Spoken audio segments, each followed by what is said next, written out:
Alright, now I'm on the Go Math homework P125. Alright, these first 6 are just like what we were doing yesterday. Okay, for the most part. Let's see. Couple differences. I'll go over a couple examples. Let me go over 4 for you real quick. So we have y squared plus 13y minus 8y. So we have 3 terms.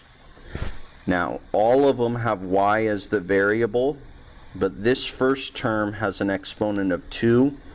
The second 2 terms don't have an exponent, so we can only combine these terms. We can't combine y squared.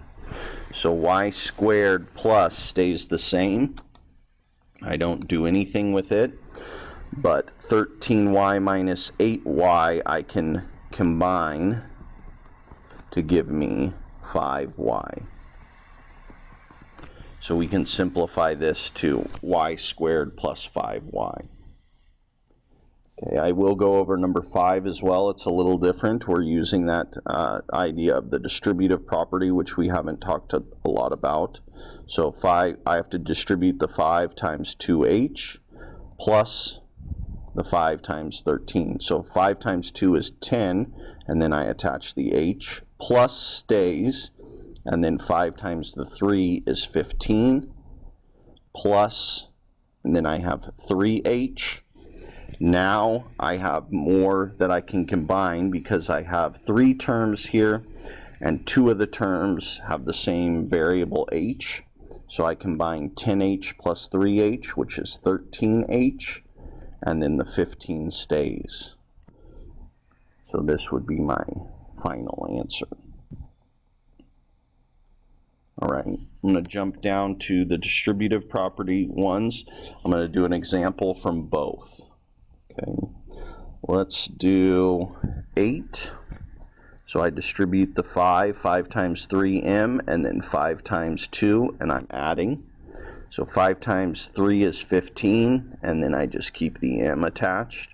Plus stays, and then 5 times 2 is 10. That's it.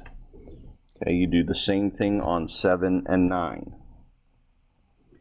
All right, 10, 11, and 12, these are the ones where you have to factor out a number.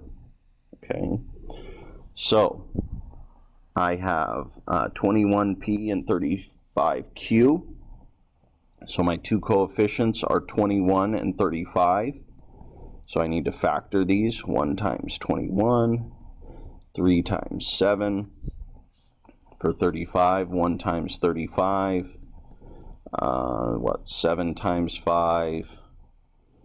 So, biggest one I have in common is 7. So that's the number I factor out. So remember, on 10, 11, and 12, I need to change it so it does have parentheses. I find the factors of the 2 coefficients, which I did here. The biggest one they have in common is 7, so I factor that out. It goes in front of the parentheses. It's a plus here, so a plus goes inside the parentheses. 7 times what is 21? 7 times 3, and then I attach the p. And then 7 times what is 35? 7 times 5, and then I keep the q attached as well. So you do the same operations for 10 and 12. Okay, so again here you're going to change it so it has parentheses. There's going to be a plus sign in the middle.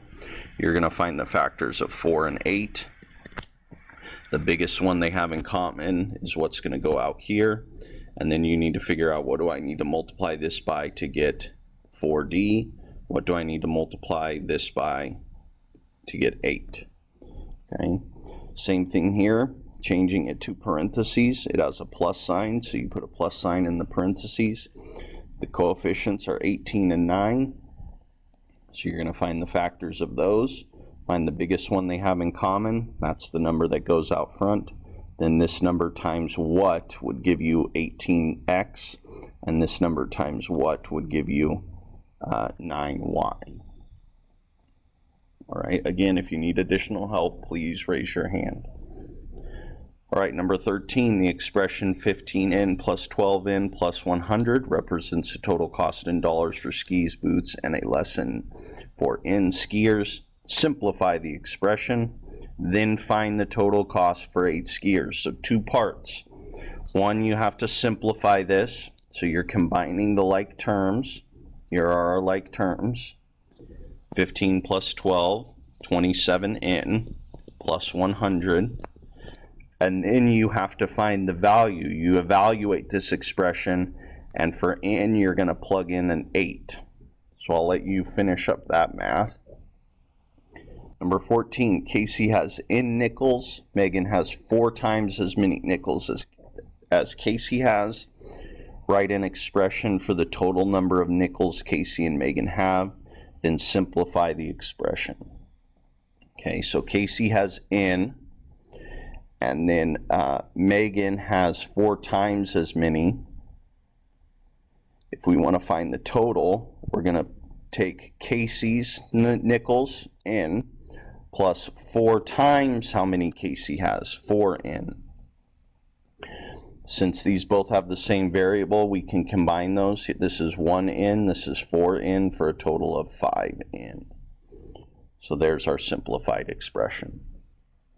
All right, thanks for watching. I'll see you on the next one.